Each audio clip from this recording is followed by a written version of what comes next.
നിങ്ങൾക്കെല്ലാവർക്കും അറിയാം Germany is a royal country. So പാലസുകൾക്കൊന്നും ഒരു കുറവുമില്ല. ജർമ്മനിയിൽ ലേക്കിൻ്റെ നടുവിൽ ഒരു പാലസ് ഉണ്ട് എന്ന് പറഞ്ഞാൽ നിങ്ങൾ വിശ്വസിക്കുമോ?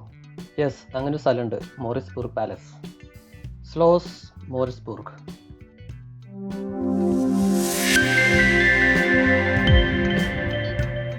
ജർമ്മനിയിലെ 16 ഫെഡറൽ സ്റ്റേറ്റ്സിൽ ഒന്നാണ് സാക്സണി. ഡ്രസ്റ്റൺ ആണ് സാക്സണിയുടെ ക്യാപിറ്റൽ. ഡ്രസ്റ്റണിൽ നിന്ന് 13 കിലോമീറ്റർ അകലെയാണ് മോറിസ്ബുർഗ് പാലസ് സ്ഥിതി ചെയ്യുന്നത്. ഇത് ആക്ച്വലി ഒരു ആർട്ടിഫിഷ്യൽ ഐലൻഡാണ്. 1542 ഇത് പണി തീർത്തത്. അന്ന് ഇതൊരു ഹണ്ടിങ് ലോഡ്ജ് ആയിരുന്നു. ഡ്യൂക്ക് മോറിസ് എന്ന ആളാണ് ഇതിൻ്റെ ഡിസൈനർ. അതുകൊണ്ടാണ് ഇത് മോറിസ് പാലസ് എന്നറിയപ്പെടുന്നത്. അങ്ങനെ ഞങ്ങൾ നടന്ന് അതിൻ്റെ മുമ്പിലെത്തി. ഇതാണ് അതിൻ്റെ മെയിൻ എൻട്രൻസ്. ഇവിടെ നോക്കി കഴിഞ്ഞിട്ടുണ്ടെങ്കിൽ അതിമനോഹരമായിട്ടുള്ള പാലസിൻ്റെ വ്യൂ കാണാം. ഇഷ്ടംപോലെ ആൾക്കാരൊക്കെ ഉണ്ട്. സൈക്കിളുമൊക്കെ ആൾക്കാർ വരാറുണ്ട്. കാരണം എന്ന് വെച്ചിട്ടുണ്ടെങ്കിൽ ഇതിന് ചുറ്റുള്ള സ്ഥലത്ത് അധികം ട്രാഫിക്കൊന്നുമില്ല. നല്ല കല്ലൊക്കെ പാവിയിട്ടുള്ള ഒരു റോഡാണ്. അതുകൊണ്ട് തന്നെ ഡ്രൈവ് ഇപ്പോൾ നേരത്തെ സ്റ്റാർട്ടിങ്ങിൽ തന്നെ നിങ്ങൾ കണ്ടിട്ടുണ്ടാവും, കുതിര സവാരിയാണ് ഇവിടുത്തെ മെയിൻ അട്രാക്ഷൻ. ഈ പാലസിന് ചുറ്റും വലിയൊരു കാടുണ്ട്. പണ്ട് രാജാക്കന്മാർ ഇവിടെയാണ് ഹണ്ടിങ്ങിന് പോയിരുന്നതെന്നാണ് പറയുന്നത്. ഇവരുടെ ഒരു മെയിൻ ഹോബിയാണ്. ഇപ്പോഴും ഉണ്ട് ജർമ്മനിയിൽ ഹണ്ടിങ്ങിന് ലൈസൻസ് ഒക്കെ ഉണ്ട്. പണ്ടത്തെ ആൾക്കാരാണ് കൂടുതൽ. ഇപ്പോൾ ഇതിൻ്റെ ഉള്ളിൽ തന്നെ, ഈ പാലസിൻ്റെ ഉള്ളിൽ ഇവർ ഇതിൻ്റെ ട്രോഫികൾ എടുത്ത് വെച്ചിട്ടുണ്ട്. അതിൽ 71ഓളം ട്രോഫികൾക്ക് 270 മുതൽ 400 വർഷം വരെ പഴക്കമുണ്ട്. മാനുകളിൽ തന്നെ പ്രത്യേകം തരം മാനുകളുണ്ട്. അവരുടെ പേരാണ് റെഡ് ഡിയർ. അതാണ് അവരുടെ സ്ഥിരം വേട്ടമൃഗം. ഞാൻ നേരത്തെ ഒരു 71 ട്രോഫികളുടെ കാര്യം പറഞ്ഞില്ലേ, ആദ്യം ഒറ്റയുള്ള തലയാണ്.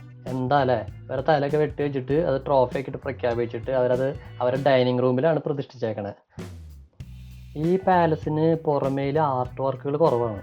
പക്ഷേ പുറമേ ഇഷ്ടംപോലെ കല്ലിൽ കൊത്തിയിട്ടുള്ള പ്രതിമകളുണ്ട്. അതിൻ്റെയൊക്കെ ഫിനിഷിങ് വളരെ അടിപൊളിയാണ്. അത് കാണാൻ നല്ല രസമാണ്.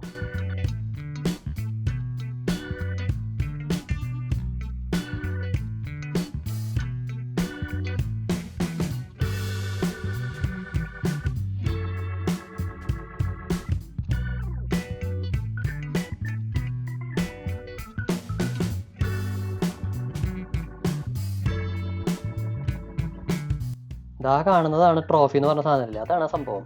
അതിൻ്റെ 71 ഉള്ളിലുണ്ടെന്നാണ് ഞാൻ നേരത്തെ പറഞ്ഞത്. എന്താ അല്ലേ. ഇതാണ് അതിൻ്റെ എൻട്രൻസ്. ഇതിൻ്റെ അകത്തേക്ക് നമുക്ക് ഇങ്ങനെ കടക്കാം. ഈ ലെഫ്റ്റ് സൈഡിൽ കാണുന്ന ഭാഗം ഇവിടെ സോവനിയറൊക്കെ വാങ്ങിക്കാൻ പറ്റിയൊരു ഷോപ്പാണ്.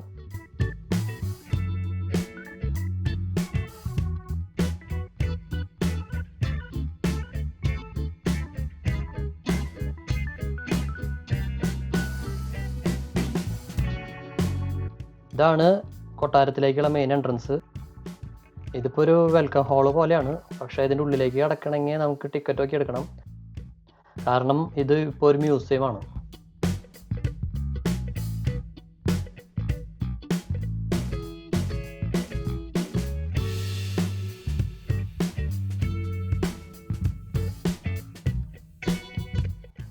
ഇതാണ് ഞാൻ നേരത്തെ പറഞ്ഞ ശില്പങ്ങൾ.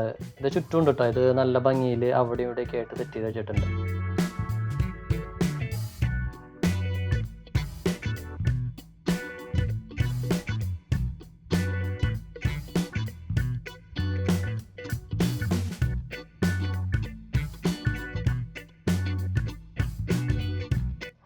ഈ കാണുന്നതാണ് പാലസിൻ്റെ റൈറ്റ് വിങ്. ഈ പാലസിന് ആക്ച്വലി 4 കവാടങ്ങളാണുള്ളത്. ഒരെണ്ണം എൻട്രൻസ്, മെയിൻ എൻട്രൻസ് നമ്മൾ സ്റ്റാർട്ടിങ്ങിൽ തന്നെ കണ്ടു. പിന്നെയുള്ളത് 2 സൈഡുകളിലായിട്ടാണ്. 2 സൈഡിലുള്ളതും പോണ്ടിലേക്ക് ഓപ്പണിംഗ് ആയിട്ടുള്ളതാണ്. പിന്നെയുള്ളത്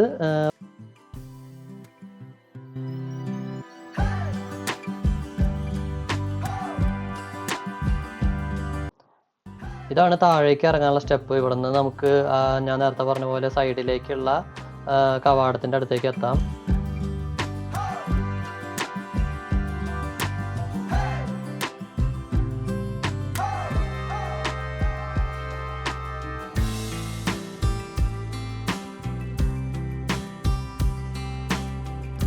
ഇതാണ് പാലസിൻ്റെ പുറകുവശം. ഇതിൻ്റെ ബാക്കിലായിട്ടാണ് ഗാർഡൻ സെറ്റ് ചെയ്തേക്കുന്നത്. പാലസിന് സിമ്മട്രിക് ആയിട്ടുള്ള 4 റൗണ്ട് ടവേഴ്സാണുള്ളത്. അതിലെ ബാക്ക് സൈഡാണ് ഇപ്പോൾ നമ്മൾ കണ്ടത്.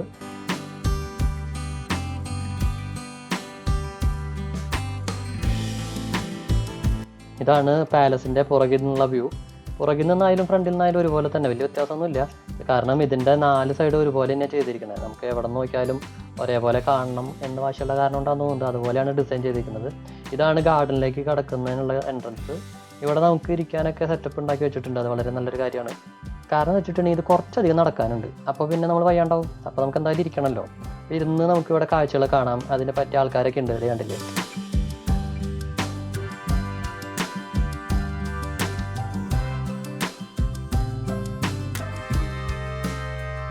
ഇവിടുത്തെ മരങ്ങളാണെങ്കിലും ലോണാണെങ്കിലും ബുഷാണെങ്കിലും എല്ലാം സൂപ്പറായിട്ട് മെയിൻറ്റെയിൻ ചെയ്തിട്ടുണ്ട്.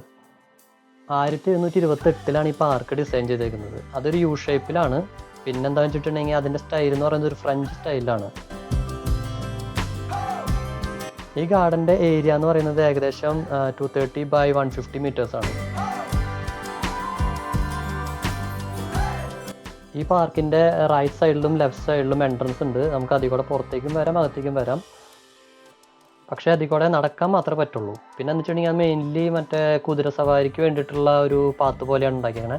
ടാറൊന്നും ചെയ്തിട്ടില്ല. നോർമൽ ഒരു മൺപാത എന്നൊക്കെ പറയില്ല, അതുപോലെയാണ് അവരിത് ചെയ്ത് വെച്ചിരിക്കുന്നത്. ഇതൊരു അടിപൊളി സ്പോട്ടാണ്. ഇവിടെ നിന്നിട്ടുണ്ടെങ്കിൽ പാലസിൻ്റെ സൂപ്പർ ഒരു വ്യൂ ഒക്കെ കിട്ടും. അപ്പോൾ ഇവിടെ നിന്ന് കഴിഞ്ഞിട്ടുണ്ടെങ്കിൽ നമുക്ക് അടിപൊളി ഫോട്ടോ ഒക്കെ എടുക്കാൻ പറ്റുന്നതാണ്. ഞാൻ ഇവിടുന്ന് ഫോട്ടോ ഒക്കെ എടുത്തു. അത് കഴിഞ്ഞിട്ടൊന്ന് സ്കില്ല് കാണിക്കാൻ വേണ്ടിയിട്ട് തൊട്ടപ്പുറത്തുനിന്ന് ഒന്ന് അടിയിൽ നിന്ന് എടുക്കാൻ നോക്കിയപ്പോൾ പുള്ളിക്കാരൻ സമ്മതിക്കണില്ല. പിന്നെ ഏതാടാ എന്നുള്ള രീതിയിലാണ് പുള്ളി എന്നെ നോക്കി നിൽക്കണേ. എന്നാൽ പിന്നെ ആളുടെ ഒന്ന് എടുത്തേക്കാന്ന് വെച്ചാൽ ആളുടെ എടുത്തു. പക്ഷേ പുള്ളി നൈസായിട്ട് പോസ് ചെയ്ത് തന്നു കേട്ടാ.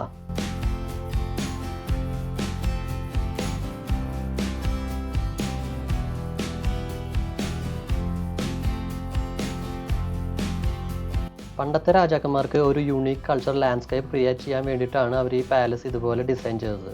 അഗസ്റ്റ് കിങ് എന്ന് പറഞ്ഞൊരു കിങ്ങാണ് ഇത് ക്രിയേറ്റ് ചെയ്തത്. ആളുടെ ഹണ്ടിങ് പർപ്പസിന് വേണ്ടിയിട്ടായിരുന്നു. പക്ഷേ ഇപ്പോൾ ഇത് കംപ്ലീറ്റ് ടൂറിസത്തിന് വേണ്ടിയിട്ട് മാറ്റി വെച്ചേക്കാണ്. സമ്മറിൽ വന്നാലാണ് ശരിക്കും ഈ സ്ഥലം നമുക്ക് ശരിക്കും എൻജോയ് ചെയ്യാൻ പറ്റുള്ളൂ. കാരണം ആ ഒരു ഗ്രീനിഷ് ലുക്കും അതിൻ്റെ ഒരു ഭംഗിയും ആസ്വദിക്കണമെങ്കിൽ സമ്മറിൽ തന്നെ വരണം. പിന്നെ ഒരു കാര്യം എന്ന് വെച്ചിട്ടുണ്ടെങ്കിൽ ഈ പാലസ് കൺസ്ട്രക്ട് ചെയ്തത് ഒരു ബാരോക്ക് സ്റ്റൈലിലാണ്.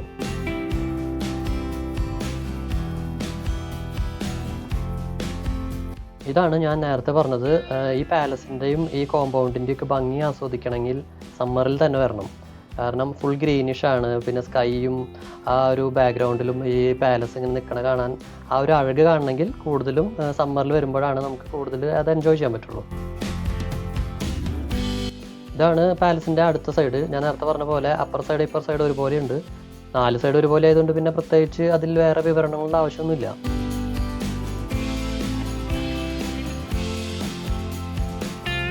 നമുക്കെല്ലാവർക്കും അറിയാം ദുബായിലൊക്കെ ഇപ്പോൾ ആർട്ടിഫിഷ്യൽ ഐലൻഡ് ഉണ്ടാക്കുന്ന ഒരു കാലമാണ്. പക്ഷേ ഇത് 500 കൊല്ലം മുമ്പ് തന്നെ അന്നത്തെ ആൾക്കാർ ആർട്ടിഫിഷ്യലായിട്ട് ഒരു ലേക്കിൻ്റെ നടുവിൽ ഒരു ഐലൻഡ് ഉണ്ടാക്കി അതിലൊരു പാലസ് ഉണ്ടാക്കി. ആ ഹണ്ടിങ് പർപ്പസിന് ഉണ്ടാക്കിയതാണെങ്കിലും hunting and pleasure palace of Moritzburg എന്നും ഇത് അറിയപ്പെടുന്നുണ്ട്. ഈ ഭാഗമൊക്കെ കാണുമ്പോൾ നമ്മൾ നാട്ടിൽ റിവർ സൈഡിലൊക്കെ ഇരിക്കുന്ന ഒരു ഫീലായിരുന്നു. ഇവിടെ നോക്കുമ്പോൾ ആ ഒരു കടവും പുഴയും അതിനപ്പുറത്തുള്ള പച്ചപ്പൊക്കെ കാണുമ്പോൾ വളരെ മനസ്സിന് ഭയങ്കര ഹാപ്പി ആയിരുന്നു. നല്ലൊരു വ്യൂ ആയിരുന്നു.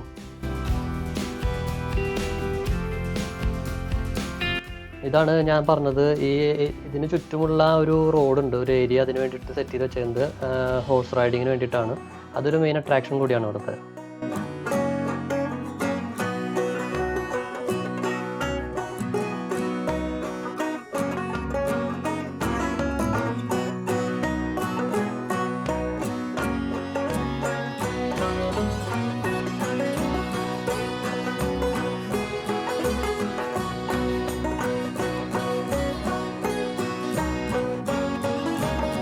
ഈ പാലസും ഇതിൻ്റെ പാർക്കും ആ ഒരു ഗാർഡനൊക്കെ നമ്മൾ ചുറ്റിക്കറങ്ങി വരുമ്പോൾ തന്നെ അത്യാവശ്യം നമ്മൾ വയ്യാണ്ടാവും.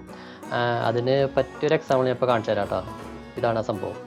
വയ്യാണ്ടായി അവരോട്ട് ഇരിക്കുകയാണ്. അങ്ങനെ നമ്മൾ പാലസിൻ്റെ ഓൾമോസ്റ്റ് എല്ലാ ഏരിയയും നമ്മൾ കവർ ചെയ്ത് ഫ്രണ്ടിലെത്തിയിരിക്കുകയാണ്. അപ്പോൾ ഇതാണ് നമ്മുടെ മോറിസ്ബർഗ് പാലസ്. അതിമനോഹരമായിട്ടുള്ളൊരു ദൃശ്യാവിഷ്കാരം എന്ന് വേണമെങ്കിൽ പറയാം.